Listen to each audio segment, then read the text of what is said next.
Assalamualaikum warahmatullahi wabarakatuh. Malam Ibu, Waalaikumsalam warahmatullahi wabarakatuh. Malam. maaf ya Ibu sedikit mengganggu waktu Ibu. Terima kasih kepada Ibu yang sudah berkenan membantu saya pada UAS untuk mata kuliah perencanaan pembelajaran anak usia dini. Eh, Nanti kita ada dua kegiatan Ibu. Yang pertama, saya akan mempresentasikan perangkat pembelajaran yaitu berupa modul yang telah saya buat. Kemudian Ibu dipersilakan untuk memberikan kritik dan saran terhadap modul yang sudah saya buat. Terus untuk kegiatan yang kedua, saya nanti akan menampilkan pertanyaan yang sudah diberikan oleh dosen saya kepada Ibu. Kemudian Ibu diminta untuk membacakan pertanyaan tersebut dan saya akan menjawabnya. Setelah saya akan menjawab, Ibu diminta lagi untuk memberikan tambahan atau tanggapan terhadap jawaban yang telah saya berikan. Kita masuk ke kegiatannya pertama ya Ibu, yaitu mempresentasikan eh, modul ajar yang sudah saya buat.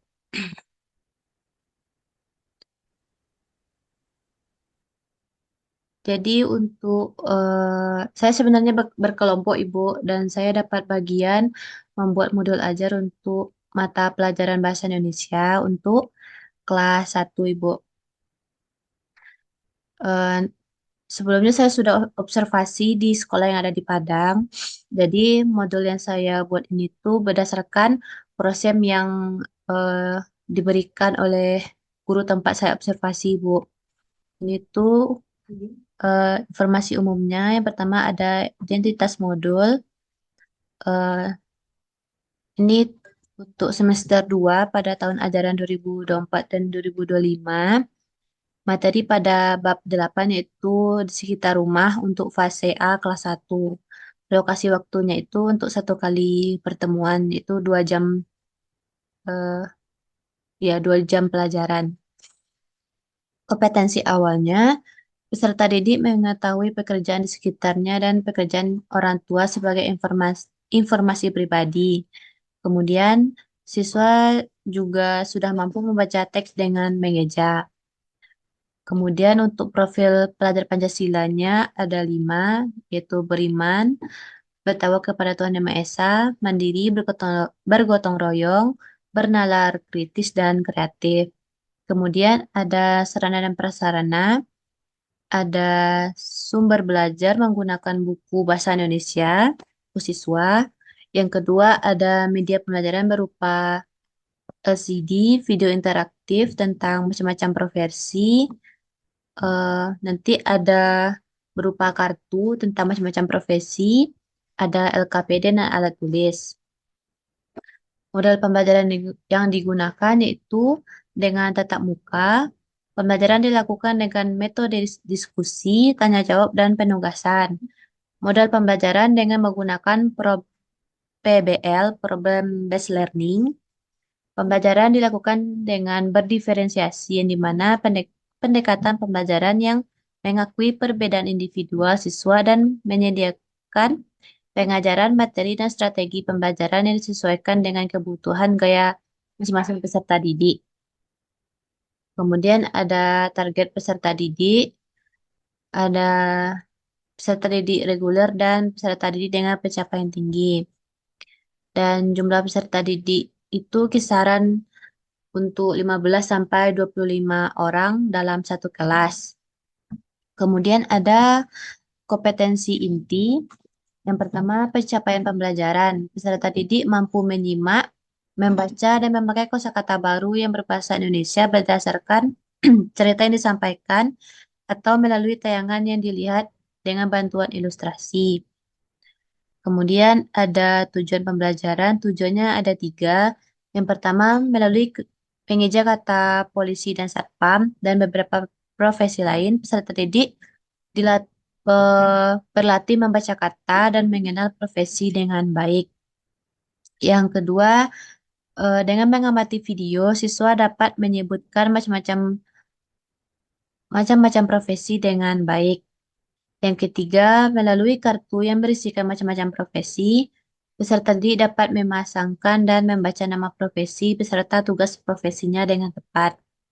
Kemudian ada pemahaman bermakna, yang di mana peserta didik mampu memahami berbagai jenis profesi, termasuk profesi yang mereka cita-citakan, serta terdorong untuk berusaha mencapainya sehingga muncul motivasi dalam diri peserta didik. Untuk pertanyaan pemantiknya, bisa yang pertama siapa siapa yang tahu apa pekerjaan orang tuanya, pekerjaan ayah dan ibu di rumah. Terus kalau kamu sakit, siapa yang bisa membantu kamu sembuh dengan memberi obat?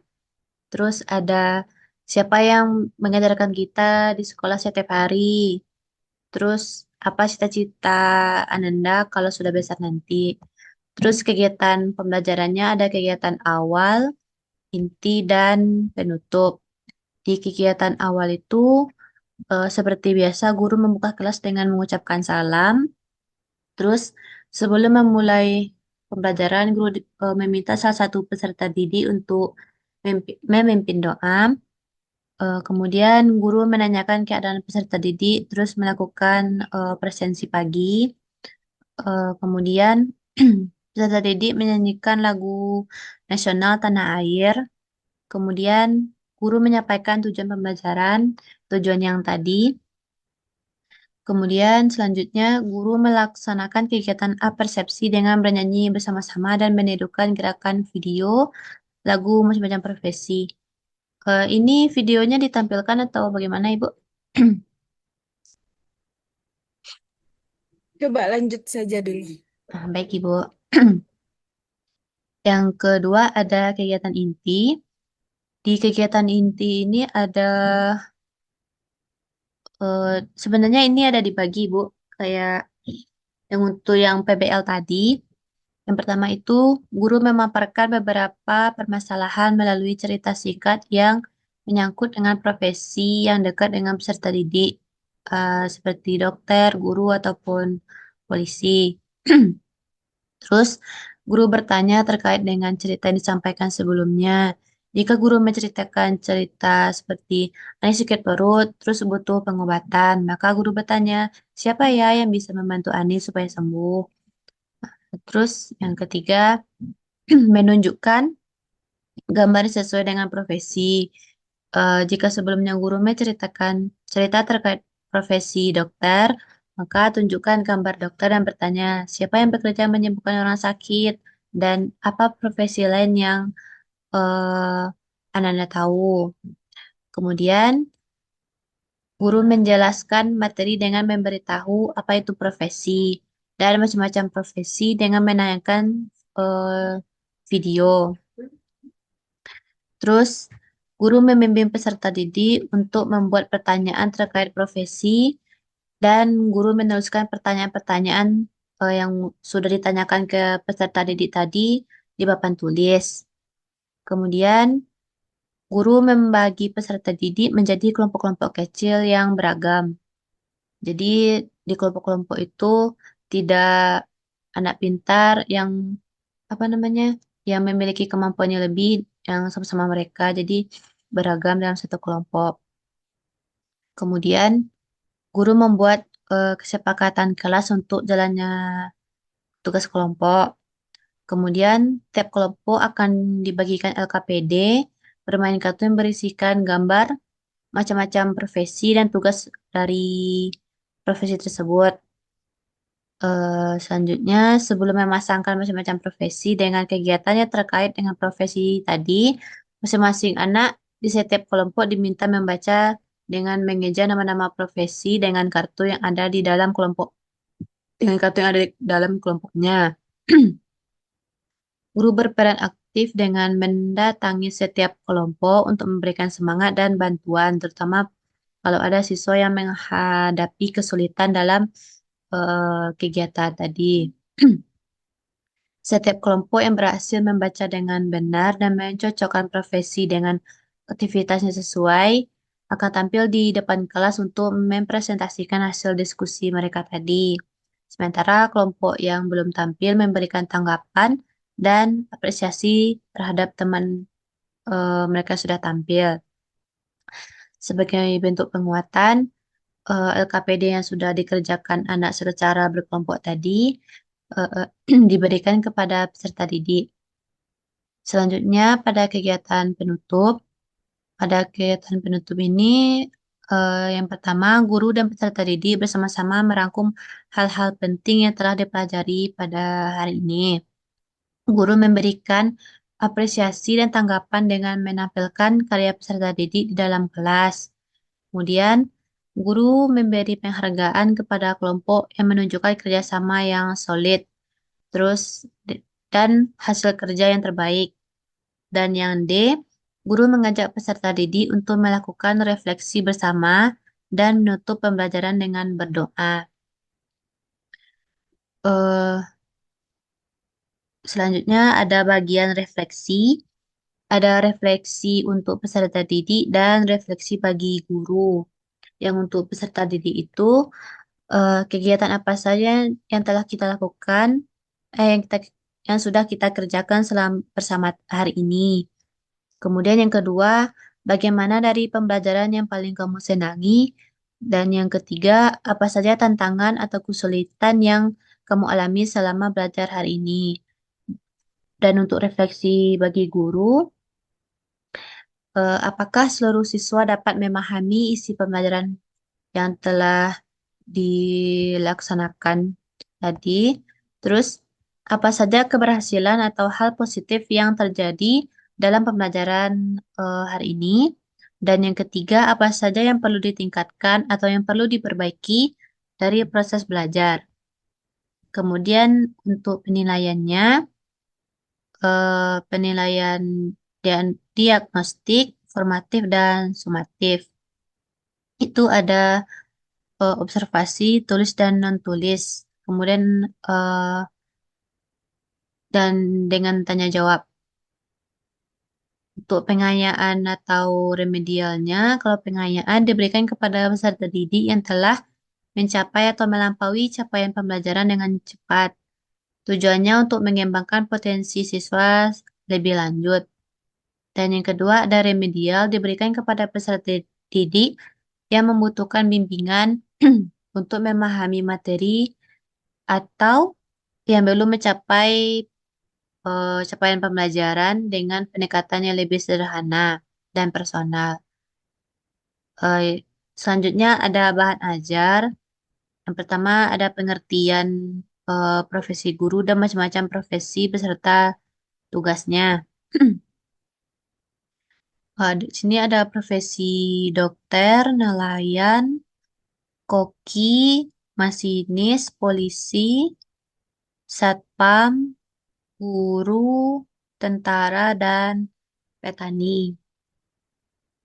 Selanjutnya ada media pembelajaran. Jadi yang gambar-gambar ini Bu nanti dia dicetak tapi dalam bentuk kartu Ibu. Yang ini nama pekerjaannya.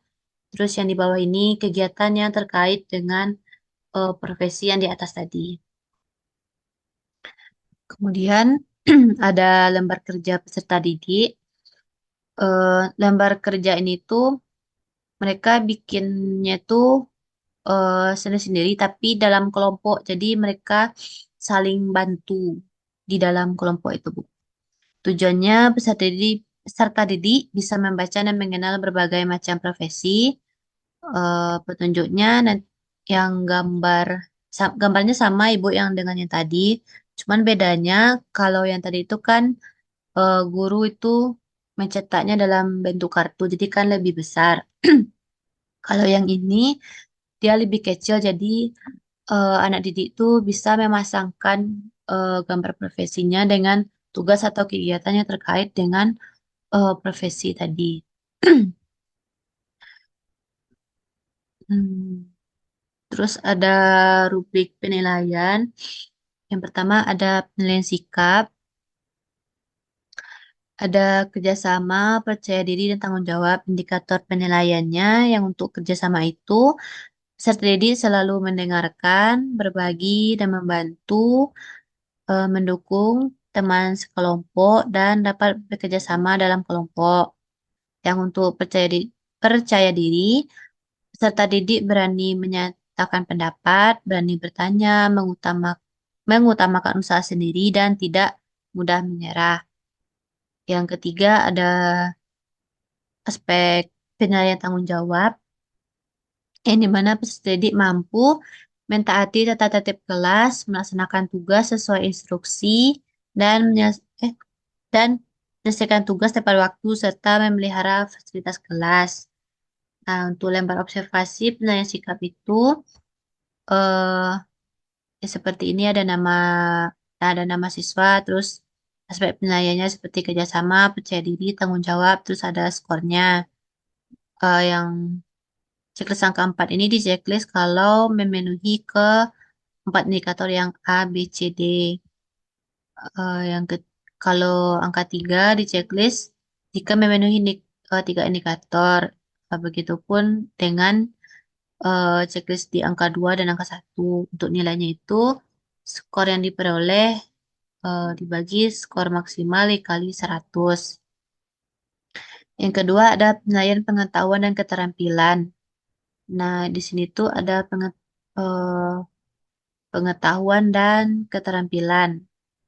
Yang untuk pengetahuannya itu membaca kosakata mengenai nama profesi, menyebutkan kembali nama-nama profesi, dan menyebutkan kegiatan yang terkait dengan profesi. Kategori 4 sangat baik ini jika peserta didik itu bisa membaca 15 profesi dengan benar. Kalau kategori baiknya tuh 10 profesi, untuk kategori cukup 8, dan yang butuh bimbingan itu jika peserta didik cuma mampu membaca 5 profesi yang benar. Dan untuk menyebutkan kembali, sama seperti tadi, untuk 15 profesi, yang untuk kategori sangat baik, yang baiknya untuk 10 profesi, cukup ada 8 profesi, dan yang perlu bimbingan itu 5 profesi, yang untuk menyebutkan kembali nama profesi. Dan ini juga berlaku pada yang ketiga, yaitu menyebutkan kegiatan yang terkait dengan profesi. Selanjutnya ada keterampilan yang dimana indikatornya supaya ini dinilai itu cuma satu, memasangkan gambar dengan kegiatan yang terkait. Kalau yang sangat baik itu mampu memasangkan semua gambar dengan benar. Kalau yang untuk kategori baik 10 gambar, kategori cukup 8 gambar, dan butuh bimbingan itu 5 gambar. Untuk nilainya sama seperti tadi, skor yang diperoleh dibagi skor maksimal dikali 100. Dan ini untuk lembar penilaiannya, Ibu. Sekian, Ibu. Eh, Dimohon untuk memberikan kritik dan saran terkait yang telah saya paparkan tadi, Ibu. Baik, terima kasih atas kesempatannya, atas nama Marleni, panggilannya Leni. Oke, Ibu. eh, oke, hmm, dari paparan tadi, yang dijelaskan tadi ya, dari modul pembelajaran Bahasa Indonesia kelas 1. Tadi menggunakan model pembelajaran PBL,